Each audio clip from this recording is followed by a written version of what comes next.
អ្នកខ្លះពេលគេបន្ទាបខ្លួនរាប់អានគឺចាប់ផ្ដើមវាយស្មើមកឬក៏មើងងាយគេភ្លាមអានេះមិនបានទេអានេះហើយគឺជាការខាតលៀបអញ្ចឹងជីវិតរបស់យើងខ្លួនយើងគឺកុំឲ្យមានរឿងបែបហ្នឹងឯងសោះត្រូវប្រកាន់ខ្ជាប់នៅធម៌គោរពថ្ងៃមុនគោរពគេមិនគោរពគេរហូតអ្នកខ្លះទៀតឃើញគេស្លៀកពាក់ខោមិនខោអាវមិនអាវចាប់ផ្ដើមលេបខាយអាហ្នឹងក៏ជាការដែលធ្វើយើងបងខាតដែរណាអ្នកខ្លះអ្នកមានគេជិះ Rolls Royce តែអ្នកមានខ្លះគេនៅជិះម៉ូតូលឡើយតែយើងត្រូវចាំទុកថាបើសិនជាគេអាចខ្លាយទៅជាអ្នកមានហើយប្រហែលជាខួរក្បាលរបស់គេហ្នឹងមិនមែនមរៀមរៀលទេណាអ្នកខ្លះទៀតគឺមុននឹងស្គាល់នរណាម្នាក់មុននឹងចាប់ដៃគេសួរគេសិនរោស៊ីអីអ្នកឯងជាណាទើបថ្លឹងថ្លែងការគោរពនឹងទៅតាមក្រោយអានេះគឺជាទង្វើមួយដែលធ្វើឲ្យយើងនឹងវាបាត់បង់ឱកាស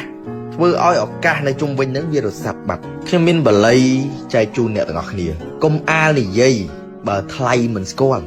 កុំអាលពាល់បើថ្លៃមិនសួរកុំអាលងើយក្រែងវាមិនគួរ